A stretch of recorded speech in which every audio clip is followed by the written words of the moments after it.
नमस्कार, खबरें जारी न्यूज 24 पर मैं हूं आपके साथ मकसूद खान। सियासत में एक कहावत बेहद आम है और वो ये कि राजनीति में न तो कोई स्थायी दोस्त होता है और न ही स्थायी दुश्मन, और इसी की आड़ लेकर नेता पाला और दल दोनों बदलते रहते हैं। खासकर चुनाव करीब आने के बाद तो दल बदलने का इरादा रखने वाले नेताओं की पौ बारह हो जाती है। ये दल बदलू पैराशूट कैंडिडेट की तरह चुनावी समर में उतरते हैं और सालों साल पार्टी में खपा देने वाले जमीनी कार्यकर्ताओं को परे ढकेल कर सत्ता साधने की जुगत में लग जाते हैं। कुछ यही हाल राजस्थान विधानसभा चुनावों में भी इन दिनों देखने को मिल रहा है। लेकिन जोड़ तोड़ की राजनीति वाले इस दौर में क्या ये दल बदलू कुछ करामात दिखा पाएंगे या फिर ये नाकाम हो जाएंगे? देखिए इसी पर हमारी ये खास रिपोर्ट।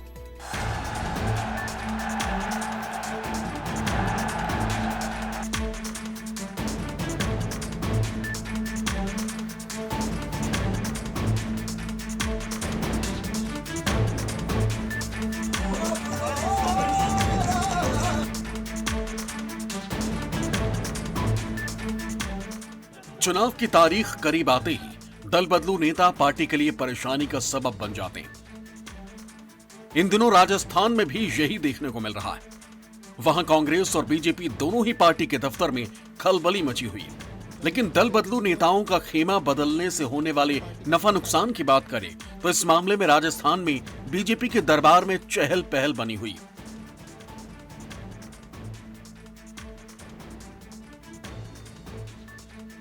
क्योंकि राजस्थान में बीजेपी के प्रदेश अध्यक्ष सीपी जोशी, प्रभारी अरुण सिंह और नेता प्रतिपक्ष राजेंद्र राठौर ने कुछ ऐसे कांग्रेसी नेताओं को पार्टी में शामिल करवाया है जो कांग्रेस के लिए परेशानी तो बीजेपी के खेमे में मुस्कुराहट की वजह बन सकते हैं, जिसमें पहला नाम है।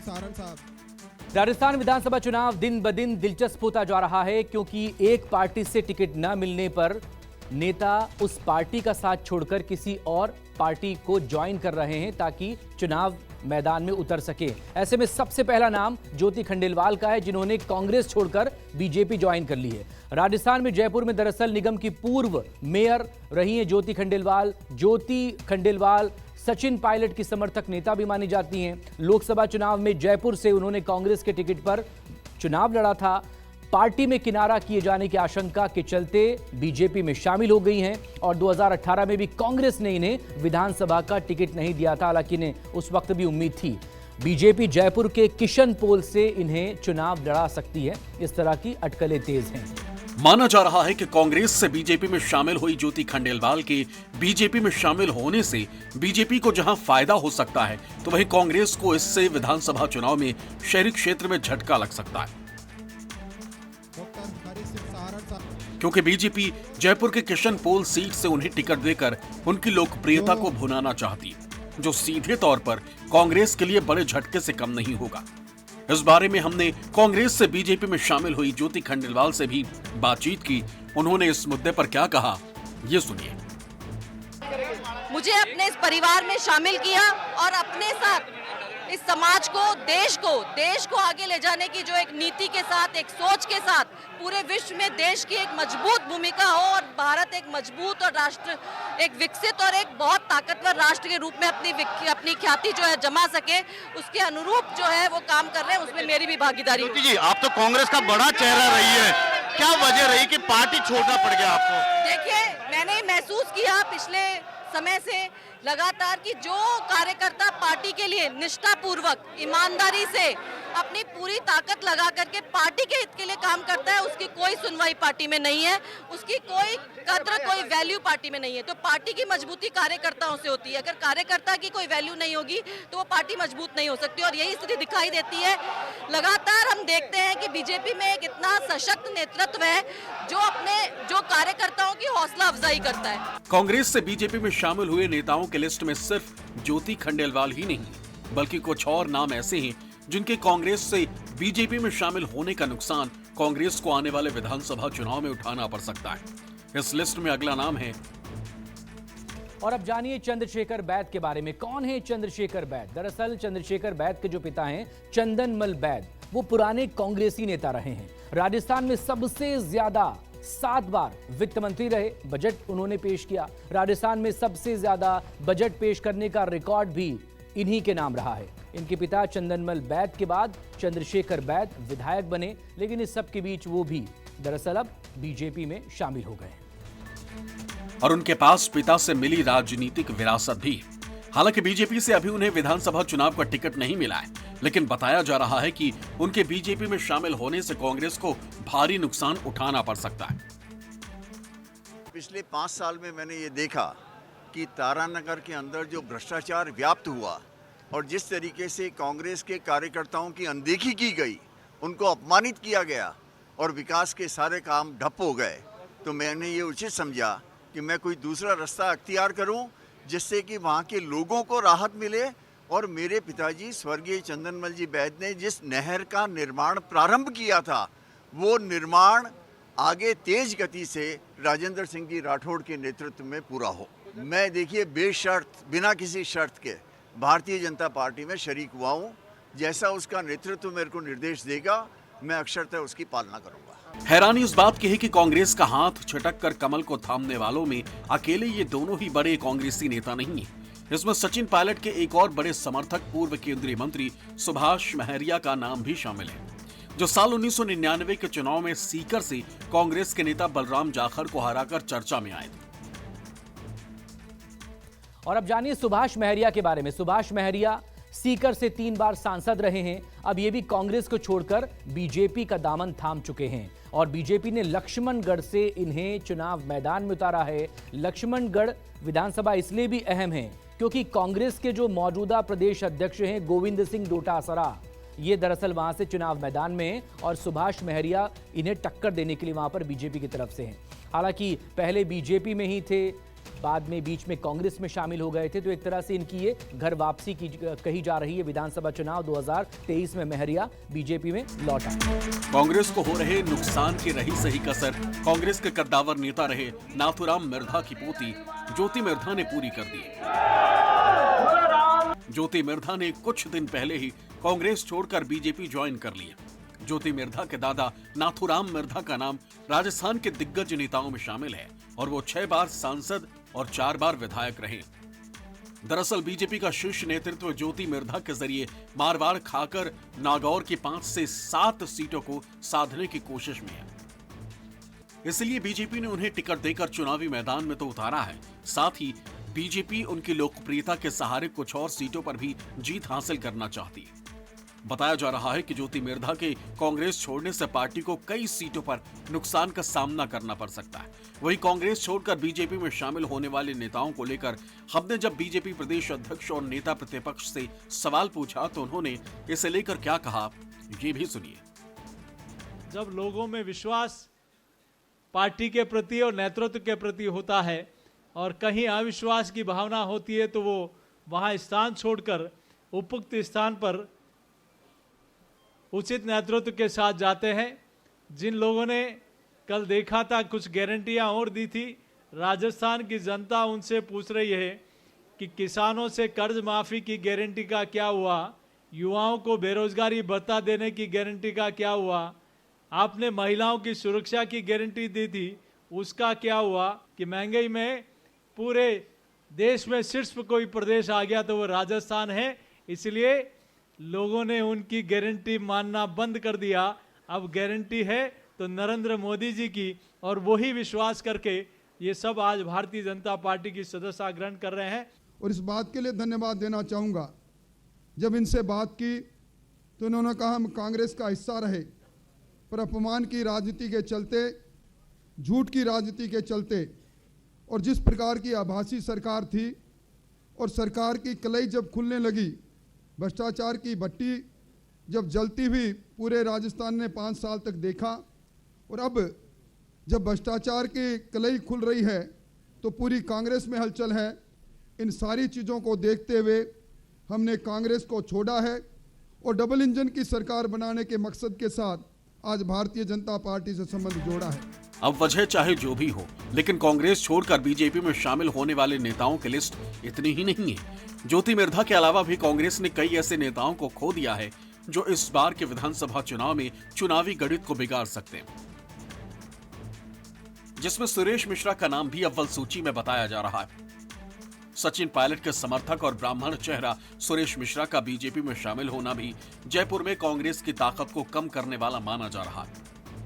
हालांकि बीजेपी ने अभी उन्हें टिकट देने की घोषणा नहीं की है, लेकिन बताया जा रहा है कि बीजेपी उन्हें जयपुर के हवा महल से टिकट दे सकती है। और तो और सुरेश मिश्रा की सांगनेर इलाके में मजबूत पकड़ का फायदा उठाने के लिए भी बीजेपी उनका इस्तेमाल कर सकती है। पहले कांग्रेस सरकार और फिर कांग्रेस पार्टी की तमाम गारंटियों के बावजूद भी पहले सुभाष महरिया, फिर ज्योति मिर्धा और अब ज्योति खंडेलवाल का पार्टी छोड़कर बीजेपी में इस चुनावी मौसम में चले जाना निश्चित तौर पर कांग्रेस के लिए तगड़ा झटका कहा जा सकता है। कहा जा रहा है कि टिकट वितरण को लेकर कांग्रेस के कार्यकर्ता और नेता खासे नाराज हैं। ऐसे में यही देखना होगा कि कांग्रेस पार्टी किस तरह से डैमेज कंट्रोल करके अपने कार्यकर्ताओं का मनोबल बढ़ाने में कामयाब हो पाएगी। वहीं अपने मजबूत पिलर्स को गंवाने वाली कांग्रेस अब तक राज्यसभा चुनावों में क्रॉस वोटिंग करने वाली बीजेपी के निलंबित विधायक शोभा रानी कुशवाहा और राष्ट्रीय महिला आयोग की पूर्व चेयरमैन ममता शर्मा को ही अपने पाले में कर पाए। ऐसे में कहा जा सकता है कि बीजेपी के इस मास्टर स्ट्रोक से राजस्थान का सियासी समीकरण आगे तेजी से बदल सकता है। बहरहाल राजस्थान विधानसभा चुनाव के दल बदलने वाले ये चेहरे प्रदेश की राजनीति में आगे क्या गुनागणित बिठाएंगे, ये देखने वाली बात होगी। श्रीवत्सन, न्यूज़ 24। मौजूदा दौर में चुनाव से ठीक पहले नेताओं का दल बदलना कोई नई बात नहीं रह गया। नेता टिकट पाने के लिए कोई भी हथकंडा आजमाने से नहीं चूकते। इसमें कोई शक नहीं कि राजनीतिक दल भी सत्ता पाने की लालच में उन नेताओं को तलाश में रहते हैं जिनका दबदबा विधानसभा में ठीक ठाक हो। इस कोशिश में तमाम राजनीतिक दल खींचतान में भी लगे रहते हैं, लेकिन कभी कभी राजनीतिक दलों की इस नूरा कुश्ती का फायदा वो नेता भी उठा ले जाते हैं जिनका कोई जनाधार नहीं। लेकिन मध्य प्रदेश विधानसभा चुनाव में इस बार जो हो रहा है उसे देखकर कई दिग्गजों की पेशानी पर भी बल आ गया है। सवाल यही, क्या दल बदलू नेता मध्य प्रदेश में गेम चेंजर बनने जा रहे हैं या फिर ये मौसमी बदलाव है? क्या है मध्य प्रदेश चुनाव की ग्राउंड रिपोर्ट, देखिए।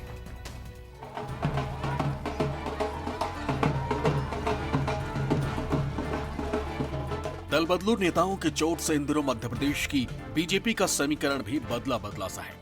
इस फहरिस्त में सबसे ज्यादा चौंकाने वाला नाम सागर जिले की सुर्खी विधानसभा से कांग्रेस के टिकट पर इस बार चुनाव लड़ने वाले नेता नीरज शर्मा का है। नीरज शर्मा अभी बीते अगस्त महीने में ही बीजेपी छोड़कर कांग्रेस में शामिल हुए हैं और बताया जा रहा है कि इनके कांग्रेस में शामिल होने से बीजेपी को बड़ा नुकसान होना तय।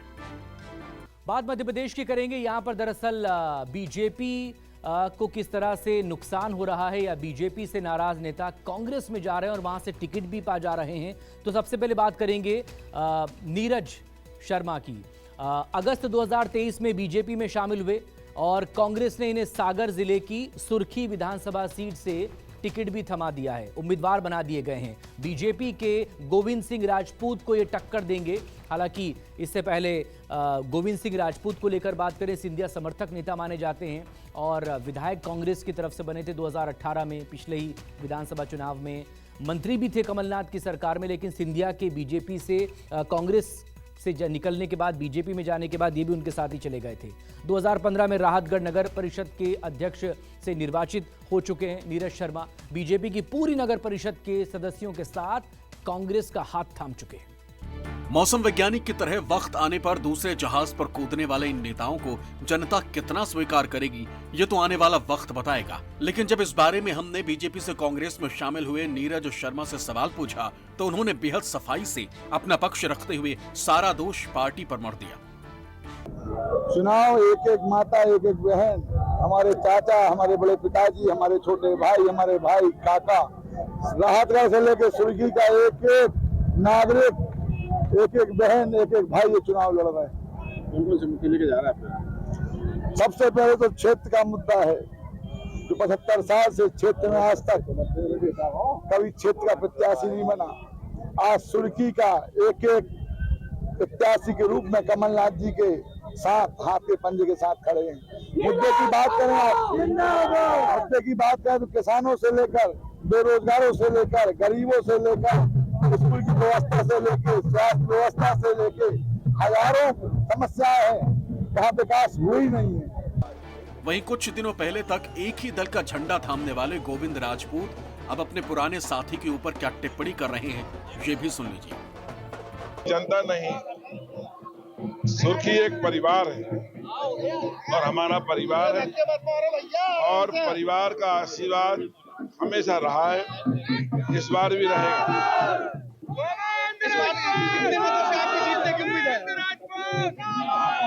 देखिए, ये जिताने वाले आम यहाँ के मतदाता हैं, लेकिन ये निश्चित है कि पिछली बार से आंकड़ा इस बार सुर्खी विधानसभा की जनता और ज्यादा बढ़ाने के लिए आतुर है। क्या कहोगे आप सुर्खी क्षेत्र की जनता को? सुर्खी क्षेत्र के हमारे परिवार के लोगों से मेरा ये निवेदन है कि मैंने जो बन सका है, जो काम किए हैं, विकास किया है, सुख दुख में आपके साथ खड़ा रहा हूँ।